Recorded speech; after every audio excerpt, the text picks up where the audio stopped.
नमस्कार, मैं जनवक्ता श्री ओम गौतम। अभी पिछले दिनों एक मौलाना ने यह कहा था कि महाकुंभ जिस जगह पर लग रहा है वो वक्फ बोर्ड की जमीन है, उसमें करीब 54 बीघा। तो महाकुंभ में मुस्लिमों को दुकानें लगाने से क्यों रोका जा रहा है? ये हमारा हक है और हमको वहां पर व्यापार करके अपना रोजगार कमाने का अवसर मिलना चाहिए। हालांकि इसी के ऊपर एक दूसरे मौलाना यासीन ने यह कहा कि इस तरीके की बातें करने वाले लोग या तो उन्हें कानून की जानकारी नहीं है या फिर वो सिर्फ और सिर्फ अपना उल्लू सीधा करने के लिए ऐसी बातें कर रहे हैं। कुंभ सदियों से लगता रहा है और कुंभ एक अस्थायी व्यवस्था है, तो इसलिए किसी भी निजी जमीन का यह सवाल ही नहीं उठता है और इस पर किसी भी तरीके का विवाद पैदा करना सरासर गलत है। इसको लेकर अब उत्तर प्रदेश के मुख्यमंत्री योगी आदित्यनाथ ने भी बहुत बड़ा बयान दिया। उन्होंने ये कहा है कि जो लोग इस तरीके के फर्जी दावे कर रहे हैं उन्हें संभल जाना चाहिए। अगर उनके इन दावों में कहीं भी झूठ पाया गया, गलतियां पाई गई, तो फिर उनके खिलाफ राज्य सरकार कार्रवाई भी करेगी। यानी आप अपना कोई दूसरा फायदा उठाने के लिए अगर फर्जी दस्तावेज लगाकर या फर्जी दावे करके ऐसी सुर्खियां पाना चाहते हैं तो आप तैयार रहिए। जो भारतीय कानून है या जो नए कानूनों में बदलाव हुए हैं उसके तहत आपके खिलाफ कार्रवाई होगी और आप उसमें जेल भी जा सकते हैं। ऐसा संभल में भी देखने को मिला था कि संभल में जब जिस मस्जिद का सर्वे हुआ था और जिस सर्वे की वजह से वह दंगे भड़काए गए, गोलीबाजी की गई, जो पत्थरबाजी की गई और उसमें 5 लोगों की मौत भी हुई थी। हालांकि पोस्टमार्टम रिपोर्ट में ये पक्का नहीं था कि उनकी मौत गोली लगने से हुई है, लेकिन दावे यही की जा रहे थे। विपक्षी पार्टियों ने यह कहा कि पुलिस की गोली से मरे हैं, जबकि वहां पर जो उनकी बॉडी से छर्रे भी मिले थे वो दूसरे जो देसी हथियार होते हैं उनके छर्रे थे। पुलिस जो हथियार इस्तेमाल करती है उसके छर्रे नहीं थे। इसी वजह से अब उस मस्जिद के सामने एक पुलिस चौकी बनाई जा रही है।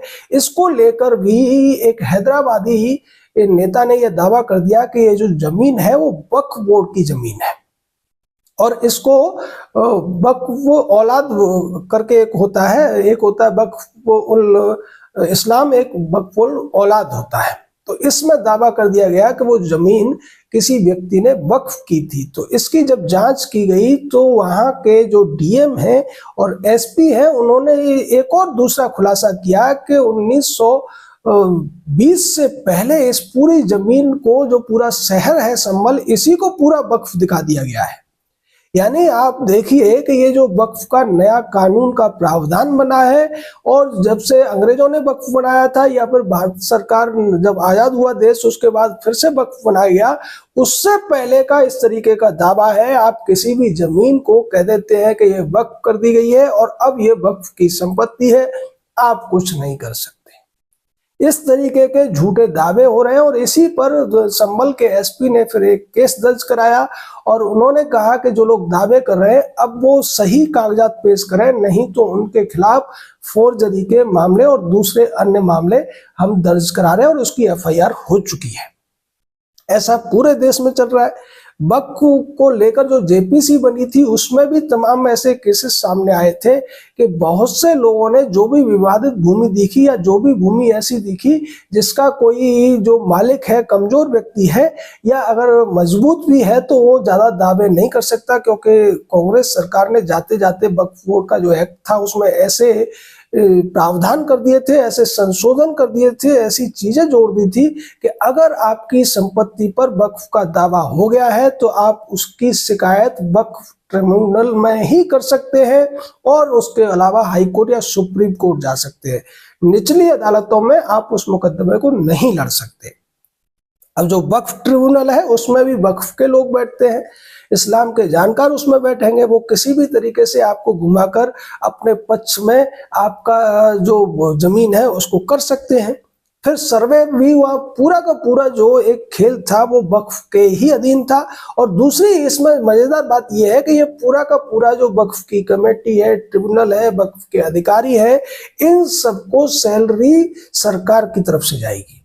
तो इस आधार पर जब मुलायम सिंह की पार्टी की सरकार थी तो वहां ये देखने को मिला था कि उत्तर प्रदेश में ज्यादातर जिलों में जहां जहां इन लोगों को दिखा वहां बहुत सी जमीनों को इन्होंने वक्फ में दर्शा दिया। और आजम खान तो इस बात के लिए कुख्यात रहे कि वो किसी भी जमीन को वक्फ में दिखाकर उस पर कब्जा करा लेते थे। ऐसा ही अन्य राज्यों में भी हुआ, उत्तर प्रदेश के अलावा दिल्ली में भी ये देखने को मिला और इसको लेकर कोर्ट में केसेस भी फाइल हुए। तमिलनाडु में एक पूरे गांव को इन्होंने वक्फ की संपत्ति दिखा दिया था।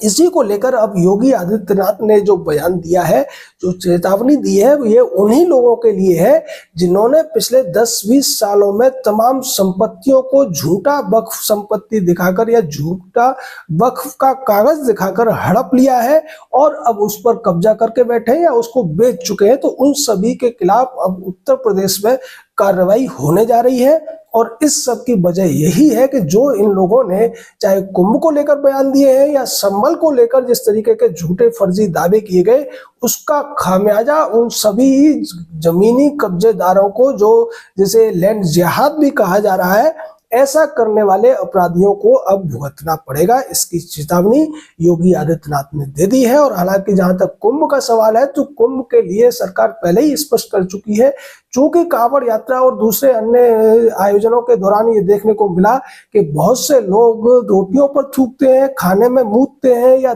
थूकते हैं या उसको अन्य तरीके से दूषित करते हैं, क्योंकि इसको जो दूसरे धर्म के लोग हैं यानी कि भारत के जो मूल धर्म के लोग हैं, जो हिंदू लोग हैं, वो इस्तेमाल करेंगे, इसलिए वो इसको थूक कर दूषित करना चाहते हैं ताकि उन्हें सवाब मिल सके। और इस वजह से अब उनकी एंट्री कुंभ में बैन कर दी गई है।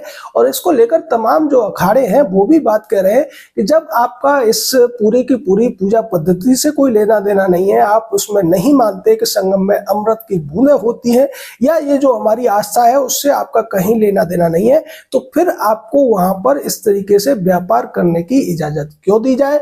बहुत से लोग सवाल ये भी उठा रहे हैं कि क्या जो मक्का मदीना में जो हज यात्री जाते हैं उनके वहां पर हमें दुकान खोलने की अनुमति मिलती है? ऐसा नहीं होता है।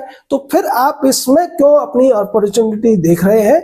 ये हिंदू धर्म से जुड़ा हुआ मामला है। हिंदू धर्म से जुड़े हुए लोग ही या सनातनी परंपराओं से जुड़े हुए लोग ही, जिनमें के बौद्ध सिख जैन भी आते हैं, वही इसको इस्तेमाल कर सकते हैं, वही इसमें भाग ले सकते हैं। तो आप इससे दूर ही रहें। लेकिन लोगों का स्वार्थ इसमें टकरा रहा है, इसीलिए चाहे ओवैसी हो या दूसरा ये बरेलवी मौलाना इस तरीके की बातें करते हुए नजर आ रहे हैं। और अब इनको संभल जाना चाहिए, क्योंकि अगर योगी आदित्यनाथ ने कुछ कहा है तो निश्चित ही ऐसे अपराधी या उपद्रव या इस तरीके की अफवाहें फैलाने वाले लोगों के खिलाफ सख्त कार्रवाई होने वाली है। जय हिंद, जय भारत।